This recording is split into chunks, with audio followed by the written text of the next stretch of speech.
Good morning, everybody. We are continuing our notes from section 8.1. So if you printed out those notes, we're doing the last 2 pages. All right, so yesterday we talked about sequences. Today we're going to talk about series. All right, the difference between a sequence and a series is sequences have commas in them and series have plus signs. So a series isn't necessarily the sum, but it's the expression that results from adding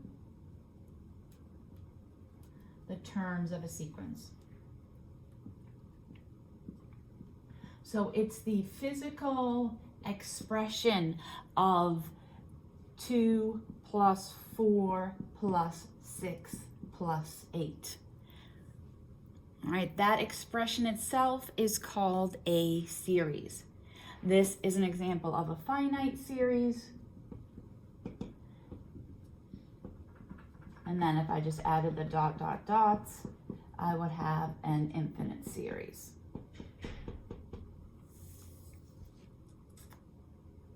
Another way that we can write this is in what we call either summation notation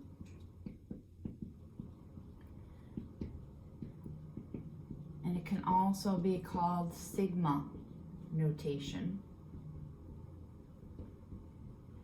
Sigma notation, it is because we use the Greek letter sigma. So it's kind of like an E. If you've ever used a spreadsheet, Google Sheets, or you've taken a spreadsheet class and you wanted to sum your rows, you might use the sigma symbol, and that would mean sum because that's what it means. So going back to here, what a series written in sigma notation is you write the rule like we did yesterday, and then you write how many times you apply that rule.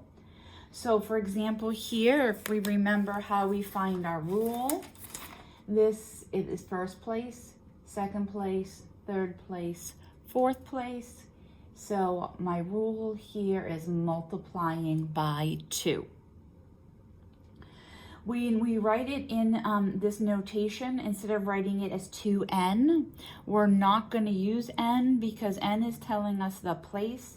And in sigma, we have another variable we're going to introduce, which is called your index.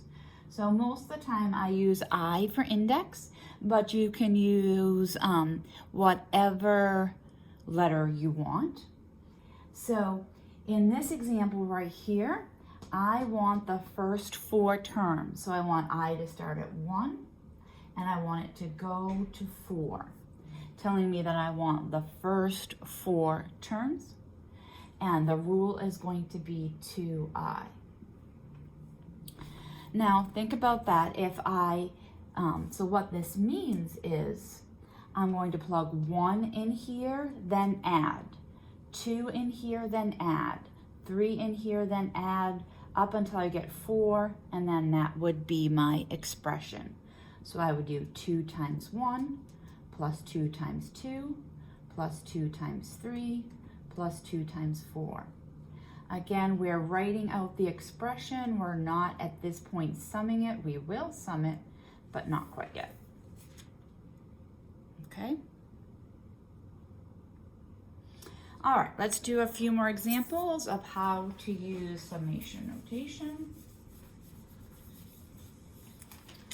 I'm going to give a written out series, and we're going to rewrite it in summation notation.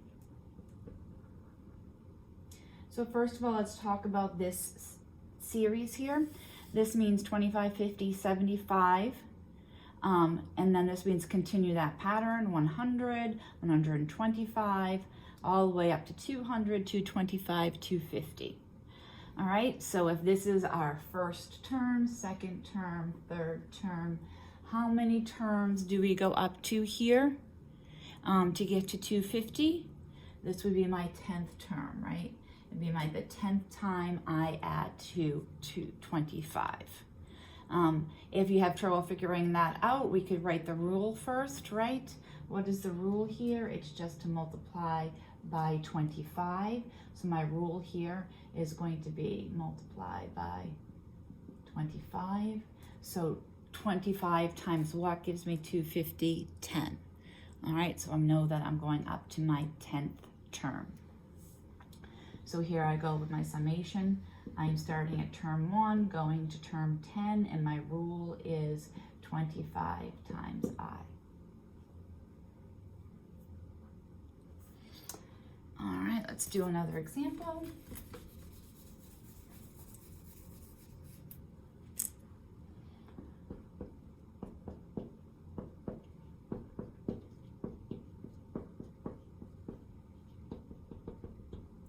All right, the dot, dot, dot here, I tend to put lots of dots.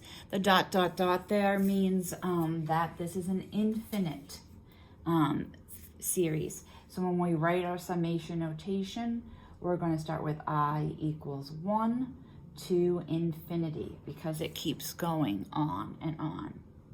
All right, what's my rule here? Well, this is term 1, 2, 3, 4. So it looks like I keep that term on the top, but I add 1 to the bottom. So if this rule would be I over I plus 1.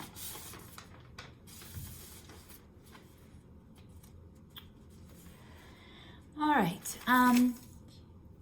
finding the sum. At this point, all we're going to do to find the sum is going to be to add all the numbers up.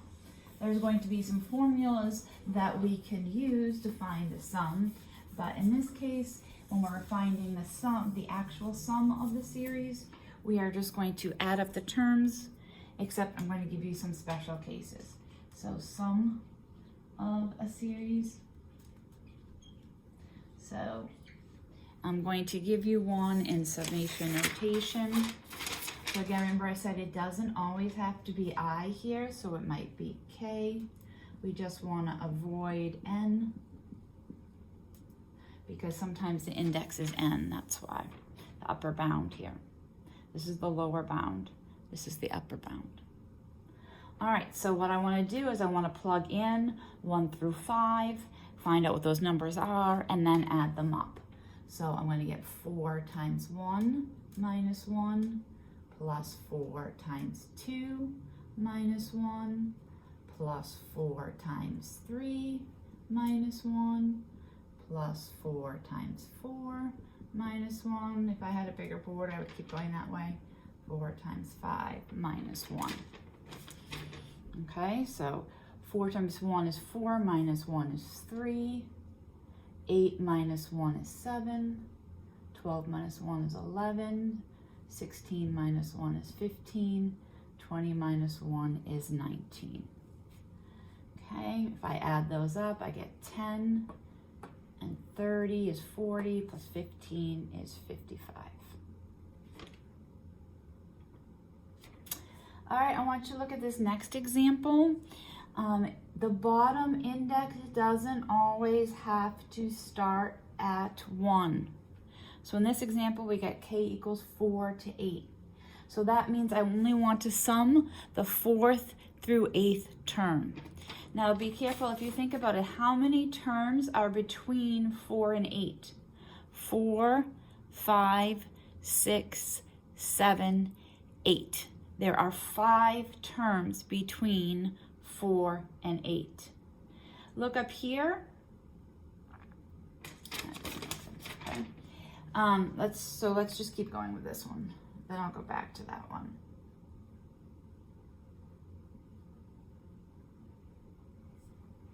So we are going to plug in 4, 5, 6, 7, and 8 in for K.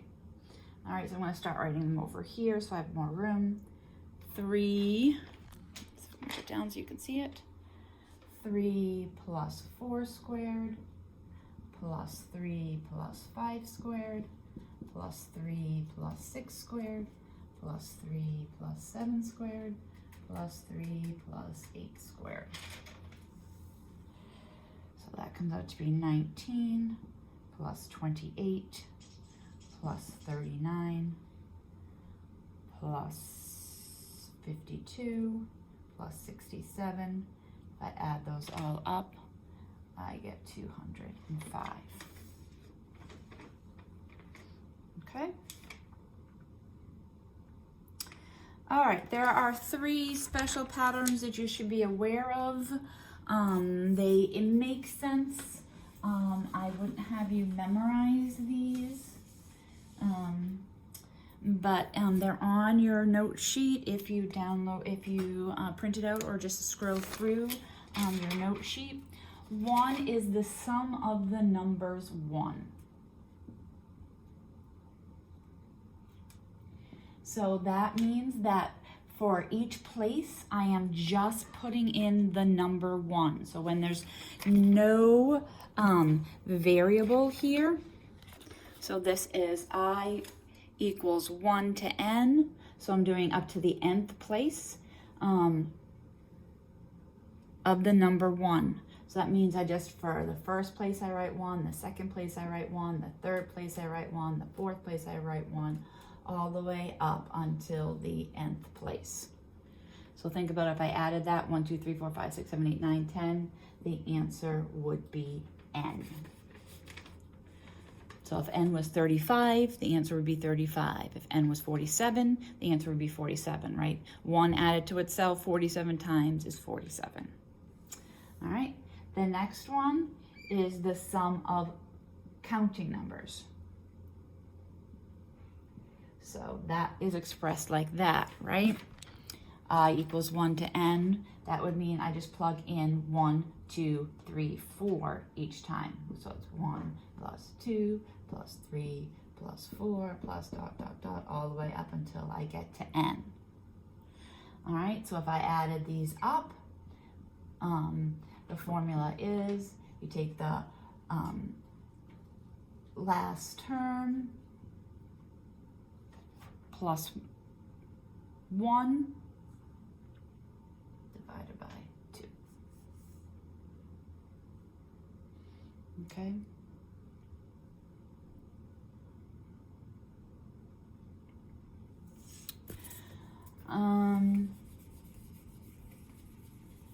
The last one, which I don't ever use, but it might come up in your examples in the book, but it's not one that I memorize. It's the sum of squared numbers. Okay, so if I would plug in 1 here, I get 1 plus 4 plus 9 plus all the way up to n squared. All right, so that sum has a formula of n times n plus 1 to n plus 1 over 6.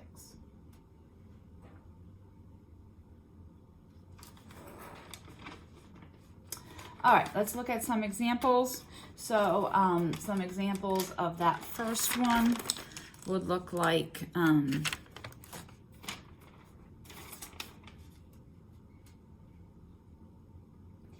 I equals 1 to 34 of 1. So according to that rule, I'm just adding 1 to itself 34 times. The answer would be 34.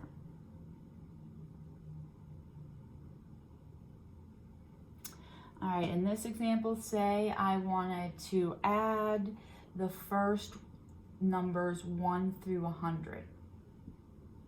So I wanted to add the numbers 1 plus 2 plus 3 plus 4 plus 5 all the way up to 100. It's just 100 times 101 divided by 2, or 5,050. Okay? And we're not going to do an example of that one.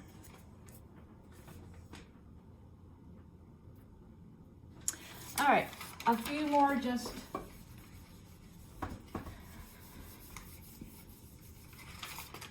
examples for practice. No, I don't think we need more examples of practice. All right, so that's all I got for you. And we'll Zoom tomorrow and go over the homework problems.